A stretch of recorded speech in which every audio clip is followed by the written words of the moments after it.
occupé à construire une arche, il s'appuyait sur Dieu. Mais devant une chose très très grande, souviens-toi de ce que Dieu a dit. Sois fort, sois fort, sois fort et sois très courageux. Sois fort, car je suis toujours avec toi.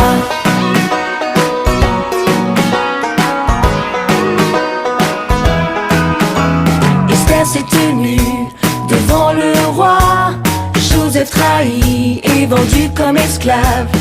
David courageux affronta Goliath, il s'appuyait sur Dieu.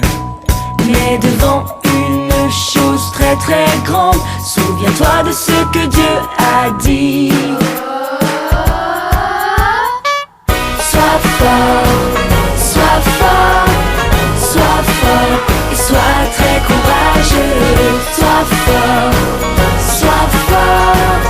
car je suis toujours avec toi. Sois fort, et sois très courageux. Sois fort, car je suis toujours avec toi. Sois fort, car je suis toujours avec toi. Sois fort, car je suis toujours avec toi. Sois fort, car je suis toujours avec toi.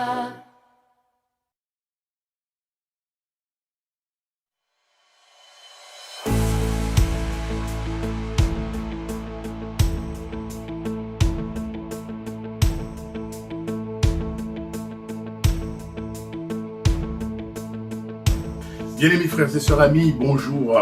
À nouveau réunis ce matin encore pour pouvoir louer notre Dieu, le célébrer et l'adorer. Je salue bien entendu tous nos bien-aimés, nos frères, nos sœurs, nos amis qui suivent nos réunions dans des lieux divers. Que le Seigneur ce matin puisse vous faire du bien à tout à chacun. Nous sommes dans des lieux différents, mais nous sommes rassemblés dans le glorieux nom de Jésus-Christ. C'est ce nom qui nous rassemble et c'est ce nom que nous voulons célébrer tout au long de cette journée. J'aimerais partager avec vous le psaume 100 qui va nous introduire dans toute cette journée. Le psaume 100 dans la parole de Dieu. Et voilà ce que le psalmiste dira. Il dira « Poussez vers l'Éternel des cris de joie, vous tous habitants de la terre. Servez l'Éternel avec joie. Venez avec allégresse en sa présence. » Alléluia. C'est avec joie que nous venons dans la présence de notre Dieu. Sachez que l'Éternel est Dieu. C'est lui qui nous a fait et nous lui appartenons. Nous sommes son peuple et le troupeau de son pâturage. Entrez dans ses portes avec des louanges, dans ses parvis avec des cantiques. Célébrez-le, bénissez son nom, car l'Éternel est bon, sa bonté dure à toujours et sa fidélité de génération en génération. Oh oui, notre Dieu est bon et nous voulons le célébrer. Avant de partager quelques chansons, nous allons courber nos fronts et nous allons réclamer sa grâce tout au long de cette journée. Seigneur, merci pour ta bonté, merci pour ta fidélité, merci pour ton amour, merci pour ta grâce, merci pour le privilège que nous avons, Seigneur, de te connaître, de t'appartenir.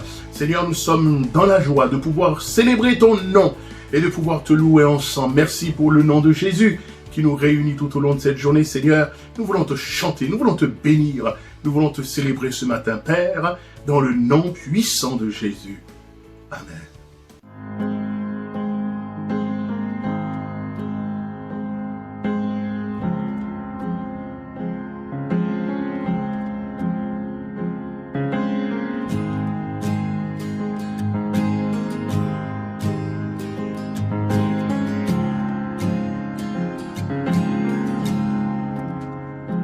Que nos chants soient comme un signe, nos louanges, un accueil. Nous sommes là pour toi. Nous sommes là pour toi. Que ton souffle viennent des cieux nous remplir de ta vie. Nous sommes là pour toi. Nous sommes là pour toi. Nos cœurs sont ouverts, oh tiens, nous ne te cachons rien. Nous avons soif de toi. Car tu es le Dieu saint, tout autre Dieu est vain. Oh, que ton feu descend. Que nos cris soient comme un hymne, que ton nom retentisse. Nous sommes là pour toi. Nous sommes là pour toi. Avec force, dis un seul mot, et les morts revivront. Nous sommes là pour toi. Nous sommes là pour toi.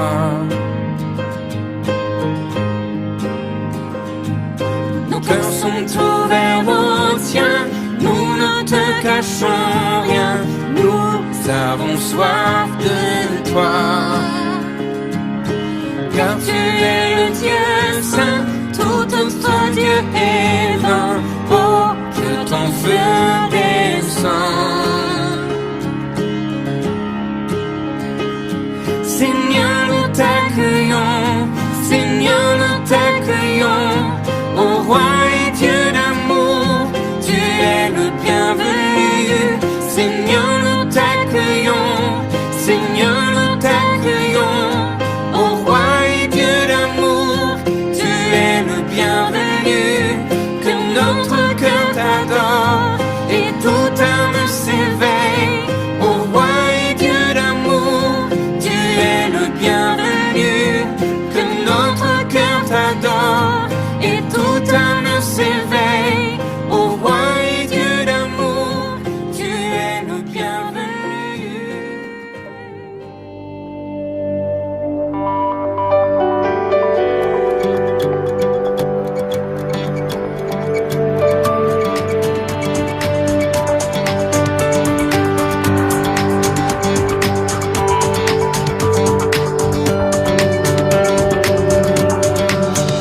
On chante, s'élève, les yeux se tournent vers toi,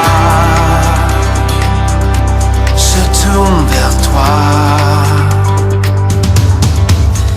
L'espoir est né, le cœur soupire après toi. Oui, après toi. En te voyant, nous retrouvons la force de vivre. Quand nous sommes en ta présence, nos craintes fuient, elles s'enfuient. Hosanna, Hosanna, tu es le roi, le sauveur, à toi la gloire et l'honneur. Hosanna, Hosanna, nous t'accueillons parmi nous, sois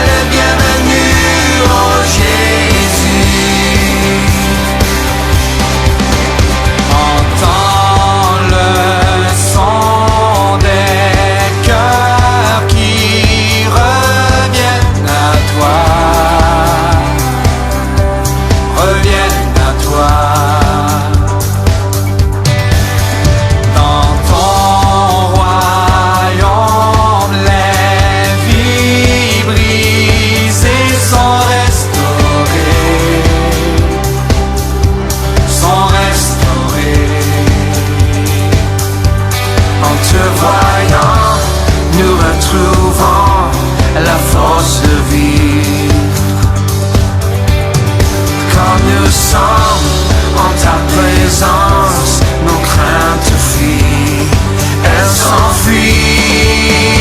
Hosanna, Hosanna, tu es le roi, le sauveur, à toi la gloire et l'honneur. Hosanna, Hosanna, nous t'accueillons parmi nous, sois le bienvenu, ô Jésus.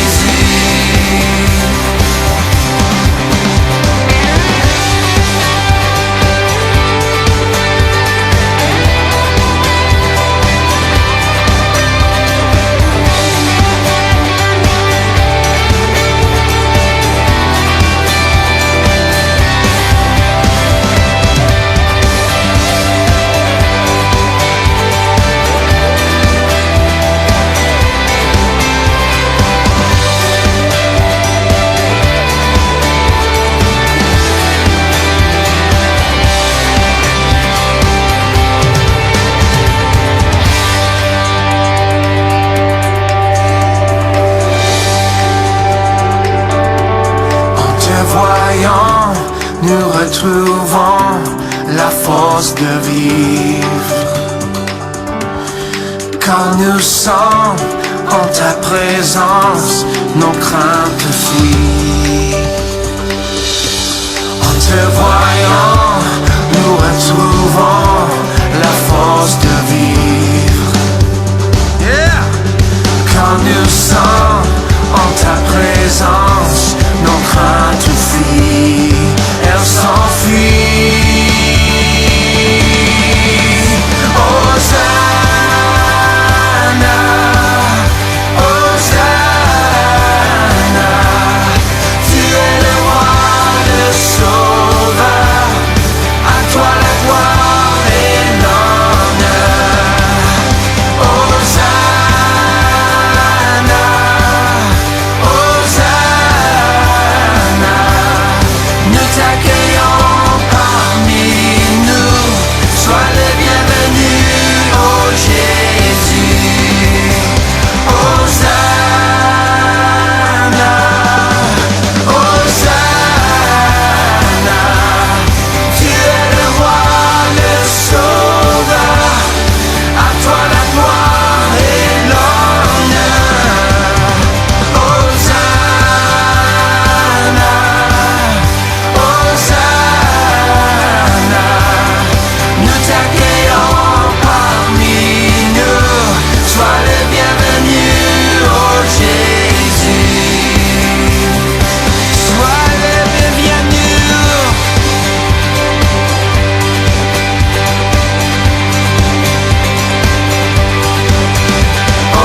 Hosanna, Hosanna, Hosanna, Hosanna.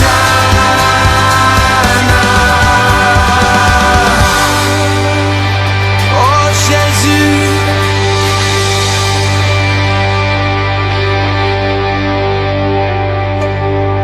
À toi la gloire et l'honneur.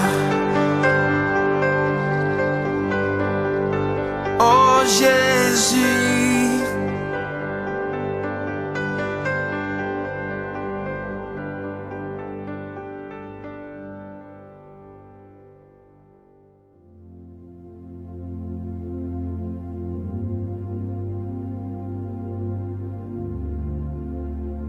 Dieu est ma paix. Il tient toutes choses dans sa main. Toujours présent. Il fait fuir tous mes géants. Je n'ai rien à craindre, car tu es là. Tu chasses toutes mes peurs. Je n'ai rien à craindre, tu me tiens. Mon cœur est dans la paix, je n'ai rien à craindre.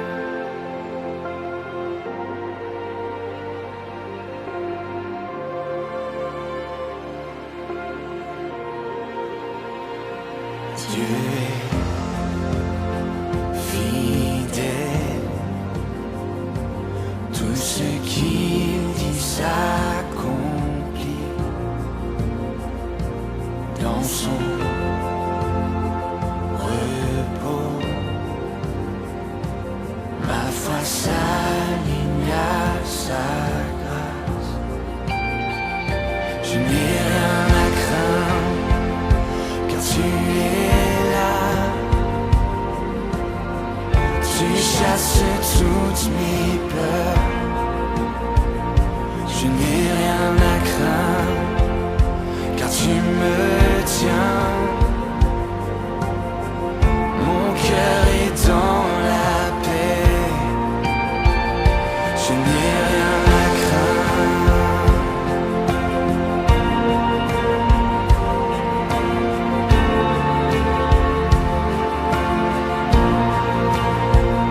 Je n'ai rien à craindre.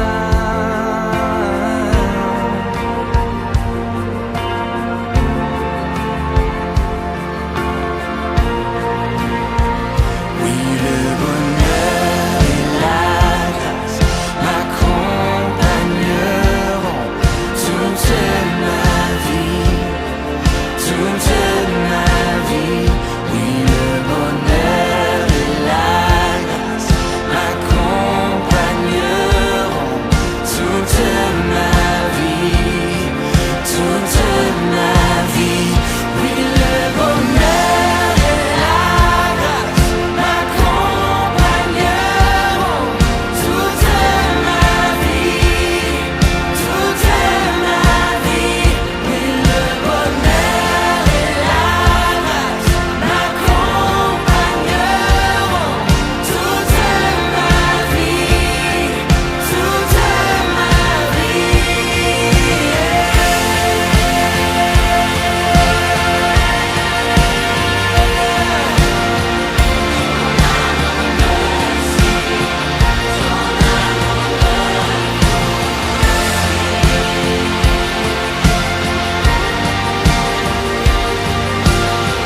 Son amour me suit, son amour me poursuit.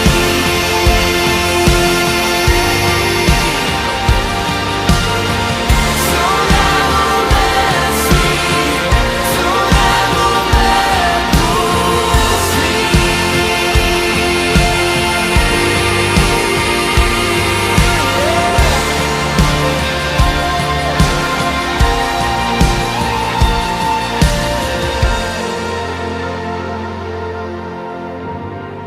Oh, tu es là, Jésus. Viens prendre ta place. Ton amour est là. Oh, oui, le bonheur et la grâce m'accompagnent toute ma vie, toute ma vie. Oui, le bonheur et la grâce m'accompagneront toute ma vie, toute ma vie. Nous arrivons dans ce moment de Sainte Seine, moment solennel, où ensemble dans la présence de Dieu, sous le regard du Seigneur, eh bien nous voulons encore lui dire tout notre amour. Et nous voulons nous souvenir ce qu'il a fait pour nous, combien il nous a aimés, combien Christ eh bien, n'a pas hésité un instant d'aller pour chacun d'entre nous à la croix pour mourir pour nous. Et j'aimerais lire avec vous ce passage dans l'Épître aux Éphésiens, c'est l'apôtre Paul qui dira cela. Éphésiens chapitre 2, verset 1 à 6, il dira « Vous étiez morts par vos offenses et par vos péchés dans lesquels vous marchiez autrefois selon le train de ce monde, selon le prince de la puissance de l'air, de l'esprit qui agit maintenant dans les fils de la rébellion. Nous tous aussi, nous étions de leur nombre, et nous vivions autrefois selon les convoitises de notre chair, accomplissant les volontés de la chair et de nos pensées. Et nous étions par nature des enfants de colère comme les autres. Mais, alléluia, mais Dieu qui est riche en miséricorde, à cause du grand amour dont il nous a aimés, nous qui étions morts par nos offenses, nous a rendus à la vie avec Christ. C'est par grâce que vous êtes sauvés. Alléluia. Et ce matin, nous voulons encore nous rappeler qu'avec notre Dieu, tout est grâce. Merci pour la grâce, faveur imméritée dont Dieu nous a mis au bénéfice dans la personne de Jésus. Nous avons préparé le pain et le vin, qui sont des symboles, bien entendu. Le pain symbolise le corps de Jésus qui a été meurtri pour nous. Le vin symbolise le sang de Jésus qui a coulé pour que nos péchés soient lavés. Et ce matin, eh bien, nous voulons considérer cela et remercier notre Dieu pour son amour, pour sa grâce, pour son salut. Alléluia. Merci Seigneur pour le salut que nous avons trouvé dans la personne de Jésus. Merci Seigneur pour ta grâce, Seigneur qui est agissante dans nos vies. Nous te louons ce matin et nous te rendons grâce. Merci pour la croix. Merci pour le prix payé. Merci pour le sang qui a coulé, mon Dieu, pour que nos péchés soient lavés et pour notre nom qui a été inscrit dans le livre de vie et l'assurance que nous avons que nous sommes dans tes mains et qu'un jour nos yeux te verront, Père, au nom de Jésus. Amen. Les ténèbres ont reculé devant l'œuvre de la croix, devant l'agneau immolé qui s'est sacrifié pour moi. Les ténèbres ont reculé, amen, devant l'œuvre de la croix, devant l'agneau immolé qui s'est sacrifié pour moi. Et nous prophétisons que le faible dise je suis fort, que le pauvre dise je suis riche, et l'aveugle dise je peux voir ce que Jésus a fait pour moi. Amen. J'ai dit que le faible dise je suis fort, que le pauvre dise je suis riche, et que l'aveugle dise je peux voir ce que Jésus a fait pour moi. C'est ça que ça dit. Hosanna, Hosanna à l'agneau immolé. Hosanna, Hosanna à l'agneau immolé. Hosanna, alléluia. Voilà, sans plus tarder, mes amis, frères et sœurs, nous allons ensemble ouvrir la parole de Dieu, la Bible, et ensemble ce matin nous mettre à l'écoute du conseil de Dieu. Et ce matin, c'est notre frère le pasteur Philippe Le Perru qui va ouvrir pour nous et nous apporter le conseil de Dieu. Et nous sommes impatients d'entendre ce que Dieu veut nous dire. Vous savez que depuis plusieurs dimanches, notre frère avait commencé une étude sur les béatitudes. Et ce matin, nous arrivons donc dans la 8e béatitude, donc qui est aussi la dernière. Et bien sûr, notre frère avait abordé le thème « Le bonheur selon Dieu ». Et la dernière béatitude, eh bien, va nous parler, ou notre frère va nous parler, et nous dire, et qui est un titre assez évocateur, « Même la persécution peut être une source de bonheur et de joie pour le chrétien. » Je suis sûr que vous voulez en savoir plus. Alors, sans plus tarder, nous allons nous mettre à l'écoute du pasteur Philippe Le Perru qui va nous apporter ce matin le conseil de Dieu. Bonjour, frères et sœurs. Heureux de vous retrouver, même si c'est toujours de manière quelque peu virtuelle même complètement. Nous espérons bien sûr nous retrouver bientôt dans notre nouveau local pour pouvoir vivre la communion fraternelle et adorer Dieu ensemble. Nous nous retrouvons aujourd'hui pour méditer ensemble la 8e et dernière béatitude. Vous vous souvenez que nous avons commencé cette étude des 8 béatitudes il y a déjà quelques mois. Nous arrivons aujourd'hui, après un long temps de répit, à la 8e et dernière béatitude. Nous allons partir du principe que les versets 10 à 12 du chapitre 5 de l'évangile de Matthieu ne forment qu'une seule et même béatitude. Cette béatitude ajoute un élément étonnant, peut-être même quelque peu déconcertant, à la liste des béatitudes, c'est-à-dire de la description du bonheur selon Dieu, comme nous l'avons défini, par comparaison et même par opposition à la conception qu'a le monde de ce qu'il considère comme le bonheur. Aujourd'hui, nous allons franchir un grand pas en avant pour entrer dans une dimension extrême de la conception que le chrétien doit se faire du bonheur. Nous allons découvrir une fois de plus, et peut-être même plus qu'avant, que les pensées du chrétien doivent accepter, intégrer des notions tout à fait étonnantes pour pouvoir se conformer aux valeurs chères au cœur de Dieu. Ici, nous allons voir qu'aux yeux de Dieu, même la persécution peut être une source de bonheur, de joie pour le chrétien. Mais je vais m'expliquer dans quelques instants. Tout d'abord, interrogeons-nous sur l'origine de la persécution. De nombreux chrétiens ont été persécutés au cours de l'histoire. Et si nous remontons un peu plus en arrière, nous découvrons dans l'Ancien Testament que des croyants ont été persécutés depuis l'aube de l'histoire. Permettez-moi d'en citer quelques-uns. Abel a été persécuté par son frère Caïn parce que le sacrifice qu'il avait offert à Dieu plaisait plus à Dieu que celui offert par Caïn. Et Abel a payé de sa vie la jalousie de son frère. Joseph, maintenant, l'avant-dernier fils de Jacob, a été persécuté par ses frères. En conséquence, ils l'ont enfermé dans une citerne, puis ils l'ont vendu à des marchands qui faisaient route vers l'Égypte. Une fois qu'il est arrivé en Égypte, il est devenu esclave d'un maître égyptien, et il a été accusé mensongèrement par la femme de ce dernier, puis donc jeté en prison, avant d'être élevé plus tard par Dieu à un poste d'importance. Le peuple d'Israël a été persécuté en Égypte par le pharaon au point de devenir tous ses esclaves.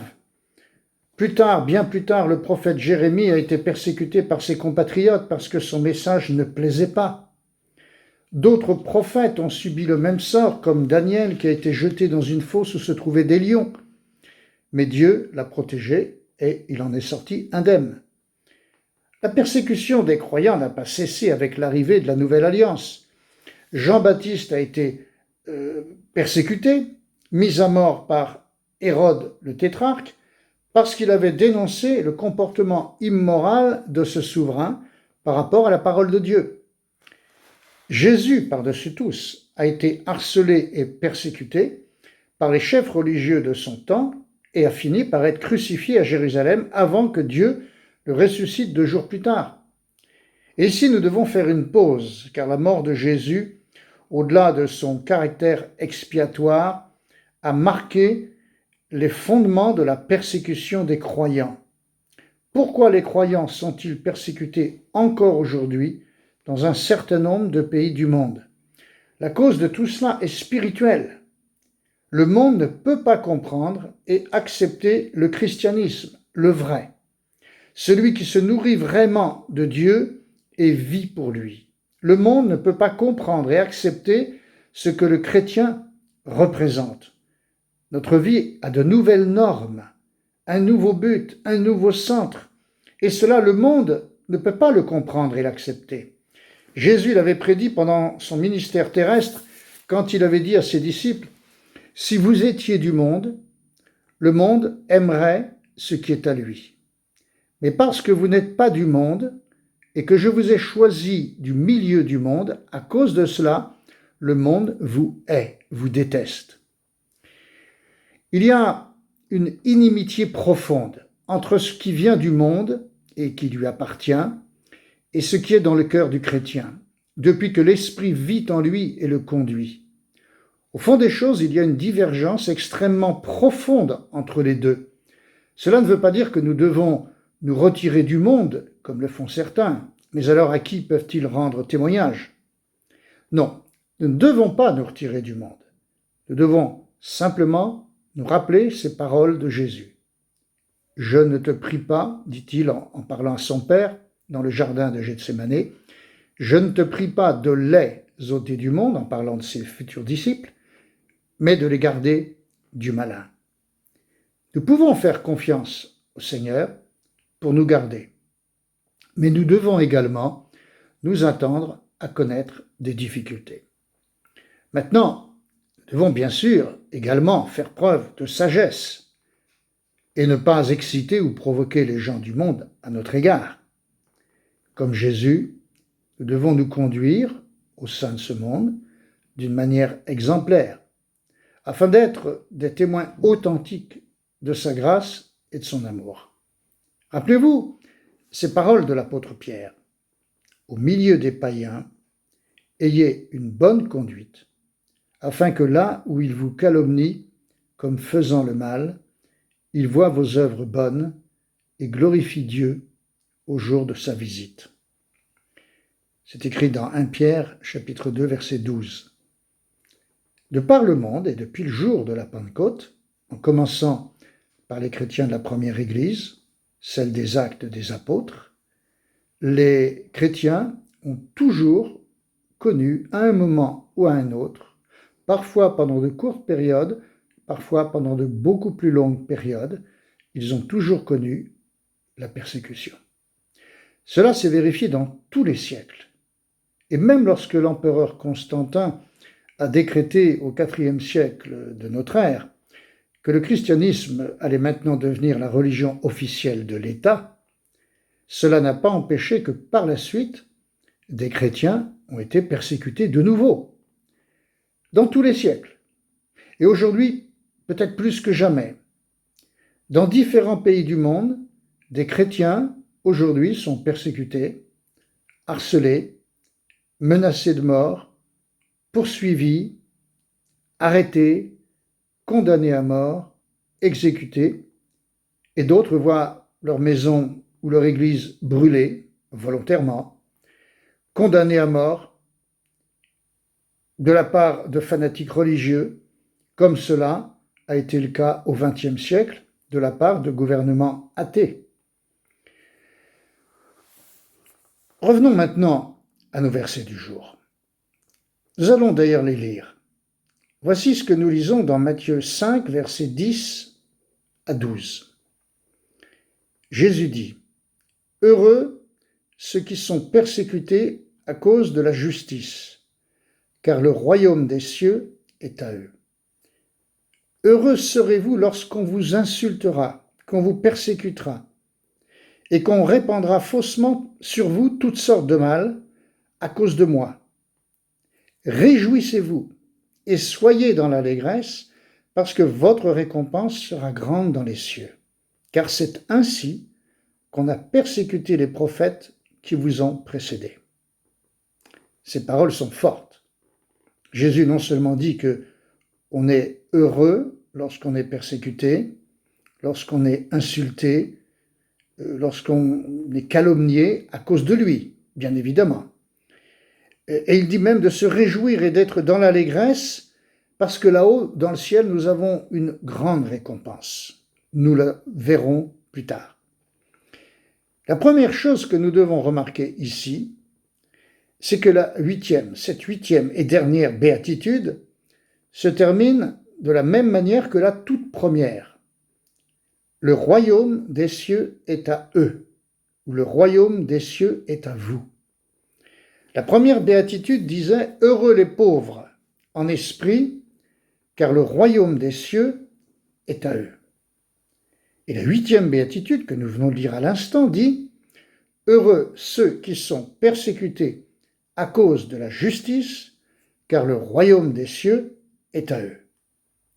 Remarquons tout de suite que dans le Nouveau Testament, et particulièrement dans le Sermon sur la montagne, la justice désigne d'une manière plutôt générale la spiritualité, ce qui fait l'essence de la vie spirituelle. Dans le Sermon sur la montagne, Jésus y fait allusion à plusieurs reprises. Il ne peut être question ici de la justice personnelle, ou de l'auto-justice, comme on l'appelle parfois dans certains milieux religieux, car elle n'a pas de vie, cette auto-justice, cette justice personnelle devant Dieu. Dans Matthieu 5,20 par exemple, Jésus dit, parlant toujours à ceux qui le suivent, « Si votre justice n'est pas supérieure à celle des scribes et des pharisiens, vous n'entrerez point dans le royaume des cieux. » Ici, Jésus s'attaque à la manière légaliste dont les scribes et les pharisiens pratiquaient la loi, oubliant complètement que la loi elle-même était spirituelle et est toujours spirituelle dans son essence même, et qu'on ne devait pas la mettre en pratique d'un point de vue que je dirais purement technique, c'est-à-dire faire ce qu'elle dit, un point c'est tout, sans se poser de questions, sans aller plus loin. Mais Jésus voulait qu'on se rappelle, comme il a dit plus tard à la foule qui l'écoutait, qu'au cœur même de cette loi, il y a ce commandement qui est le commandement de l'amour, exprimé par Jésus sous deux formes principales et essentielles, quand il dit « Tu aimeras le Seigneur ton Dieu de tout ton cœur, de toute ton âme, de toute ta force et de toute ta pensée. Et tu aimeras ton prochain, c'est-à-dire celui qui vit à côté de toi, celui que tu côtoies tous les jours, comme toi-même. C'est celui qui est le plus proche de toi, géographiquement parlant. » La justice de Dieu, c'est ce que Dieu exige de l'homme, et encore plus du chrétien. C'est l'amour pour Dieu et par dérivation pour son prochain, ce qui inclut tout le reste. Et c'est donc à ces chrétiens-là qui s'efforcent d'aimer Dieu et tout ce que la Bible nous dit de lui et d'aimer leur prochain, c'est-à-dire tous ceux que nous côtoyons dans la vie de tous les jours, ceux qui sont proches de nous, les membres de notre propre famille avec lesquels nous sommes tous les jours, mais aussi nos voisins, nos collègues de travail, etc. C'est donc à eux que Jésus promet le royaume des cieux, c'est-à-dire la vie éternelle avec lui. C'est donc aux chrétiens, je le répète, qui va aimer tous ces gens-là que Jésus promet le royaume des cieux, c'est-à-dire la vie éternelle avec lui. Et j'ajoute, quel que soit le comportement de tous ces gens, quel que soit le comportement des membres de sa famille, quel que soit le comportement de ses collègues de travail, quel que soit le comportement de ses voisins, etc., etc. La deuxième chose que nous révèlent les versets 10 à 12 de Matthieu 5, c'est que la chose importante, c'est l'appartenance au royaume de Dieu. Dans le Sermon sur la montagne, Jésus a précisé comment fonctionnait son royaume sur terre, comment devaient vivre et se comporter ses enfants, ce qu'ils devaient penser, ce qu'ils devaient faire, la manière dont ils devaient parler. Tout ce qu'il dit ici sur les relations avec les autres et en particulier ses frères et sœurs dans la foi, la manière de se comporter au sein de l'Église, la relation entre mari et femme, entre père et enfant, entre mère et enfant, les engagements réciproques et même le comportement envers ceux que l'on pourrait regarder comme des ennemis. Tout cela doit être revu à la lumière de ce que dit Jésus dans le Sermon sur la montagne. Et tout cela nous ramène toujours au même endroit, l'amour de Dieu, ou plutôt l'amour pour Dieu et pour son prochain. Maintenant, il est temps de nous poser la question suivante. En quoi consiste le bonheur de ceux qui sont persécutés pour la justice? Comme nous venons de le dire, le point commun entre la première et la dernière béatitude, c'est l'importance essentielle de la spiritualité. Toutes les béatitudes ont un contenu hautement spirituel, d'ailleurs. Ceux qui pleurent seront consolés. Or, le consolateur par excellence, c'est le Saint-Esprit. Il est à l'origine même de notre spiritualité. C'est lui qui produit en nous le fruit que l'on appelle le fruit de l'esprit. Ceux qui sont véritablement doux, ce sont des hommes et des femmes spirituels, car il est impossible d'être doux, dans le sens vrai et biblique du terme, sans être conduit, animé et habité par le Saint-Esprit. Je n'ai pas besoin d'épiloguer sur la béatitude suivante qui parle de ceux qui ont faim et soif de justice, c'est-à-dire de plus de spiritualité, de plus de vie spirituelle ou d'une vie spirituelle plus intense, plus profonde. Donc, disons, de plus de vrai, d'authentique spiritualité. Et que dire de ceux qui expriment et pratiquent la miséricorde, c'est-à-dire la compassion et la paix? La spiritualité, c'est la vie de l'esprit dans le cœur de l'être humain qui veut plaire à Dieu. Et nous en arrivons fort logiquement à la réponse à notre question du jour. En quoi consiste le bonheur de ceux qui sont persécutés pour la justice? Ceux qui sont persécutés parce qu'ils aiment Dieu sont heureux, parce qu'on ne peut pas vivre de cette manière sans une communion profonde et intime avec Dieu. Nous pouvons, en effet, nous demander quel était le secret de l'apôtre Paul, quand il allait par monts et par vaux proclamer la bonne nouvelle, l'Évangile, malgré les nombreux tracas ou les harcèlements de ses compatriotes, quand il osait proclamer le message dans leur synagogue, comme le rapporte le livre des Actes. Quel était le secret des différents hommes de Dieu de l'histoire, comme Martin Luther, quand il était pourchassé par l'Église officielle, comme l'Anglais John Wesley, qui recevait parfois des pierres quand il prêchait en plein air, et le visage en sang n'en continuait pas moins à prêcher la parole de Dieu. Quel était le secret de tous ces chrétiens qui, au fil des siècles, ont été jetés au lion dans les arènes de la Rome impériale, ou brûlés vifs sur les bûchers d'un certain nombre de pays d'Europe de l'Ouest, comme la France, l'Espagne, l'Angleterre ou la Suisse? Leur secret à tous, c'était le même que celui qui habitait l'apôtre Paul quand, dans sa prison de Philippe, en Macédoine, en compagnie de l'apôtre Silas, après avoir été fouettés et roués de coups, ont été jetés dans la cellule la plus profonde, la plus noire, qu'on appelait la cellule intérieure. Cette cellule était la plus sombre de la prison. On y attachait les pieds des prisonniers dans des pièces de bois qu'on appelait des ceps, comme le texte biblique le dit dans la traduction française.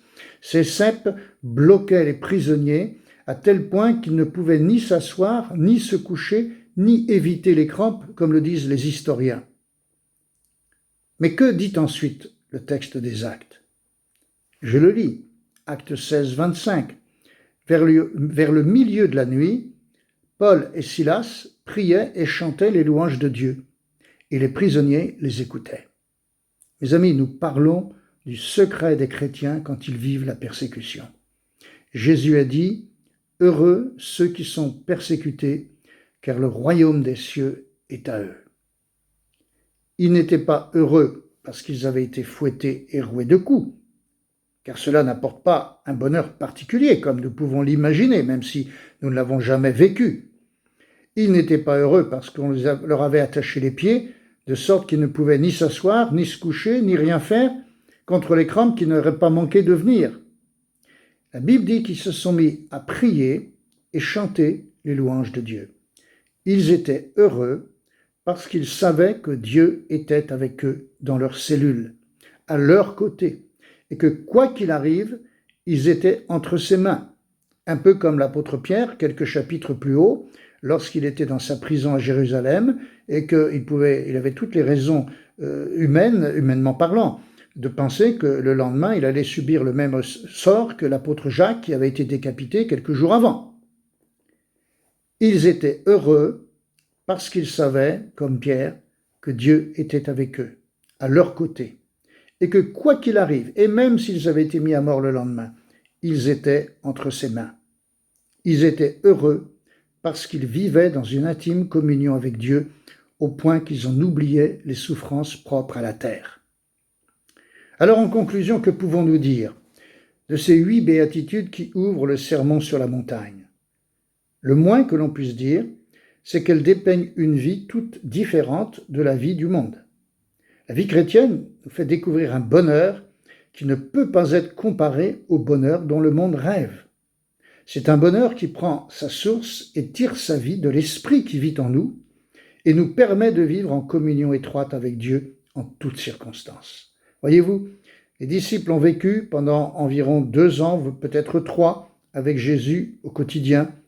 Ils ont reçu de lui un enseignement incomparable.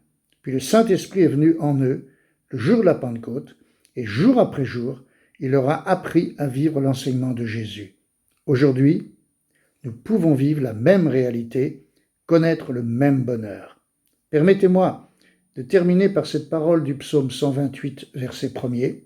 « Heureux quiconque craint l'Éternel et marche dans ses voies. » Si vous faites cela jour après jour, vous serez heureux. Que Dieu soit avec vous.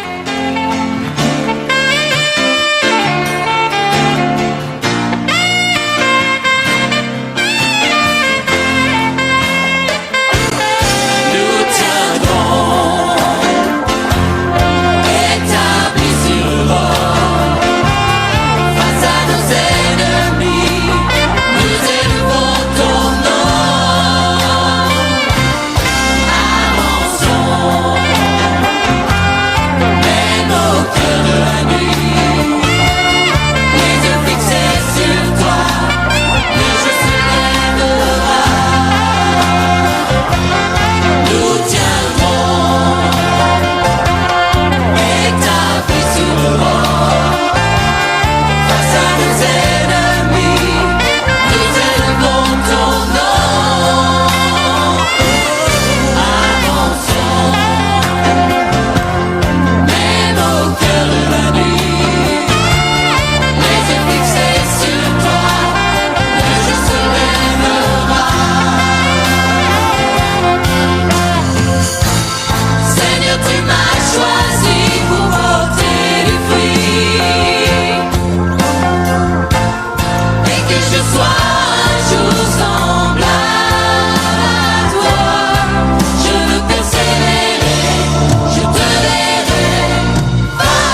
Le jour se lève.